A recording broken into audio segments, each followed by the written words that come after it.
안녕하세요, 범이형입니다. 오늘도 신나는 드라이브 스루 출발합니다. 여가부가 민주당 대선 후보의 대선 공약을 개발했다는 증거가 나와서 논란이죠. 일단 이게 무슨 말이냐면 작년 7월 29일에 여가부 김경선 차관이 여가부 안에 있는 각 부서의 담당자들을 모아서 민주당 대선 공약 개발 회의를 진행했던 거예요. 그리고 그 다음 날에 이 회의에 참석했던 자들한테 수정 보완까지 해서 기한을 제출해라 라는 추가 지시 메일을 보냈는데요. 이 메일이 국민의힘 하태경 의원실로 제보가 돼서 세상에 밝혀지게 됐습니다. 여가부가 이에 대해선 처음엔 그냥 중장기 정책 제안일 뿐이다 라고 핑계를 댔고요. 하태경 의원이 공약 검토 자료를 제출하라고 했더니 그런 사실 없다고 오리발 내밀고 발뺌까지 했습니다. 보통 자신들의 실적과 주요 미션들 그리고 그 미션들을 수행했을 때 이런 효과를 가져온다 라는 소위 정책 과제를 만드는 건 정부 부처들이 원래 하는 일입니다. 그리고 그걸 국회 보고에 제출하기도 하고요. 정당이나 의원실에 자료를 요청하면 주기도 합니다.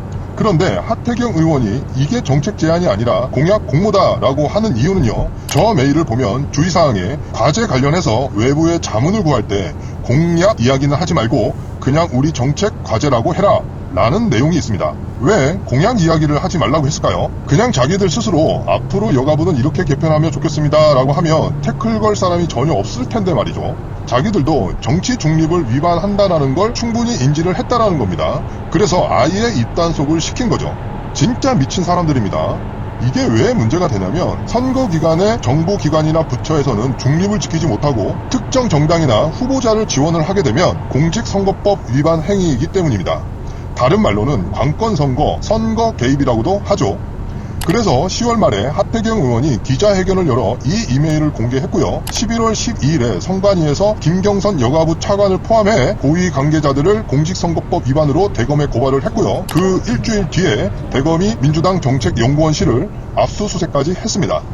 여기까지가 사건의 흐름인데요. 제가 아까 하태경 의원이 여가부에 공약 검토 자료를 제출하라고 했더니 여가부가 그런 사실이 없다고 답변을 했다라고 했었죠. 그런데 그런 사실이 없다고 숨기던 공약 자료의 원본을 하태경 의원이 어제 추가로 공개를 했습니다. 오리발 내밀던 걸 뺏어서 싸대기를 때린 거죠. 총 36쪽의 분량의 문건인데 총 19개의 공약을 개발했습니다. 많이도 했습니다. 여기에 보면 구체적인 예산이랑 실천 계획까지 들어있는데 그냥 중장기 정책 제안이라는 핑계가 개소리였다는 게 증명이 된 겁니다. 그리고 여가부가 개발한 공약들을 보면 대부분 이재명의 여성 정책 공약이랑 딱 맞아떨어져요. 특히 눈에 띄는 이재명 후보의 공약과 크게 겹치는 두 가지 공약이 있는데요. 노동시장 내 성격차를 해소하고 여성 경제 활동을 확대하겠다. 그러니까 성별 임금 격차를 줄이겠다는 거겠죠. 그런데 이재명 후보도 성별 임금 공시제를 도입해서 반강제로 성별 간 임금 격차를 해소하겠다 합니다. 그리고 성희롱 성폭력 근절 대책단 디지털 성범죄 종합 대응센터를 만들겠다. 이재명도 똑같이 대책단을 만들고 전국의 디지털 성범죄 피해자 원스톱 지원센터를 만들겠답니다. 이건 전부 이재명 블로그에 가면 공약들을 확인하실 수가 있어요. 이렇게 이재명의 대선 공약들과 이 여가부의 공약이 겹치는 와중에 우리가 주목해야 할 부분이 있습니다. 부처 명칭에 청소년을 포함시키겠다는 저 공약.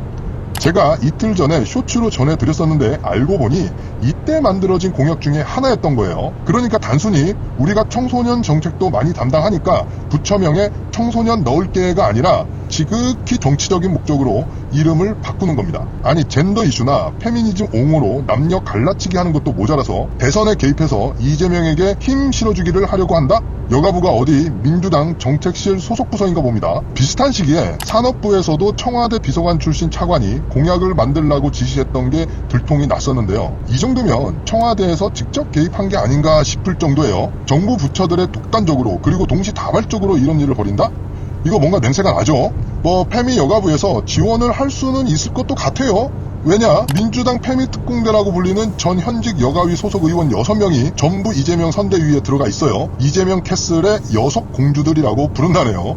거기다가 대한민국 페미니스트 창궐에 기름을 부은 페미니스트 보스 전직 여가부 장관도 슬슬 시동을 걸고 있습니다. 이제 페미 7공주가 되겠네요. 이러니 페미 여가부 입장에서 지원 사격 할 만도 하죠.